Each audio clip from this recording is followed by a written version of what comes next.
So in this video, we're going to be understanding one key element in which we're going to be exploring so that we can continue motivated and maintain and capitalize all the gains we have in our self-practice. So when we are in this spiritual journey in which we are putting our time, our energy, and our approach in order to evolve, to have time for our self-practice, to have this commitment, it's very important that we keep on motivated as we move along in our daily life, because I think we can all relate that we go for practice meditation and then we experience that peace, that calmness, or doing some asanas, that well-being, pranayama, that energy. And even if you go to a retreat or for teachers training, or if you stay longer in some kind of community, we see that in those environments we have that upliftment in which we can find that deeper side of ourselves. And then when we go back, those things seem to fade away. And that would be the topic I would like to touch today. How can we have that consistency in the results of our approach? And one angle I would like to share about this is about we are not accumulating, we can call the dirt that we are cleansing in the first place. So as we are engaging in our different practice, we're gonna be releasing. Our mind starts becoming more still, the body condition starts to get more, the holdings at the body level starts to release, the breath starts to expand.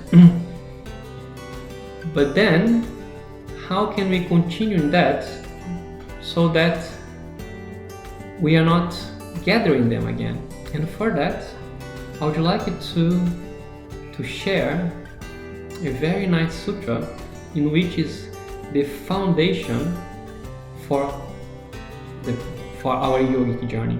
So if you see, when the Yoga Sutras, they mention what is yoga, Chitta Vritti Nirodha, and how these vrittis, or the disturbance of the mind, can fade in a natural way, Abhyasa and Vairagya.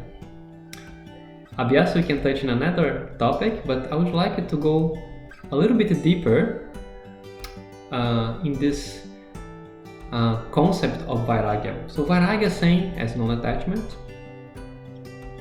Non-attachment, which means it's not I'm rejecting something, that I have to non-attach, to detach, but the state of our minds in which has not being affected by the outer happening. And I would like to evoke this sutra without going into much detail.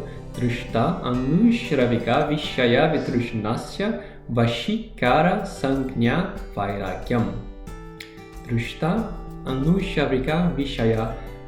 All this outer happening, situations, people, the material things we possessed, our emotions, our feelings, everything that can give us an experience. Vitrushnasya, it means all of that is not bringing us to a place in which we are building more samskaras or conditionings, attachment, desires, cravings, vashikara, and also they are not affecting us. So to be in this dimension of Vitrushnasya, I would like to understand what builds up this kind of psychological memory or samskaras in the first place. So we can see, let's say we have a strong sensation, we feel very cold. We wake up and it's very cold in the morning, and we have that sensation. And what might be following that? One thing can be language.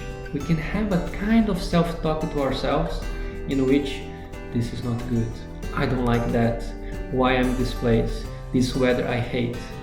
So language giving a meaning, carrying a polarity of likes and dislikes builds up our psychological memory that we gather. So the experience starts to condense us. So now I'm gonna say I came, let's say, to a country, to a place in Netherlands or in Germany, and then I feel, okay, I don't like this place is very cold, then I start to get restricted. Or let's say I ate a very nice dish and I have, oh, this is so good, I want to eat this place every day. Again, self-talk, with that sensation that arrives, with the polarity of this is very good, another psychological memory. So language with that more gross experience is one of the ways in which we're going to be building up more and more imprints. So it's very important to, in the beginning, just to have that awareness in the first place. So we're not neglecting the self-talk because it's going to happen anyways, but we're starting to build up that awareness, how this is happening and what is actually doing with our self-expression. And another point I would like to share about how we gather more of these imprints is about processness. So to have any kind of meaning through an experience, it has to have a platform, and that platform is we feel that experience. So anything that is arising in our awareness, in which the mind can create a form and shapes, we can call more gross. So more and more we can be in the dimension of subtleness, and that's why when we are doing a practice, every practice leads to subtleness. Body Sthiram Sukha means what? Stability, which is non-conclusive, which is not bringing any body experience. What is pranayama? Expansion of the breath. Less duality between left and right, less inhalations and exhalations, more expansion of the breathing, sukshma. What is meditation? Pure presence. So from these two angles, observing our self-talk, how gross as an experience creates this platform in which the mind can hold to something, and of course our self-practice, when we are in this dimension of subtleness, it builds up that possibility to witness things without getting attached. That means seer and seen, they establish differently. So I wish you all to explore that in your daily life, in your practice, and how you're not gathering more imprints as we go along with our lives. Thanks for sharing.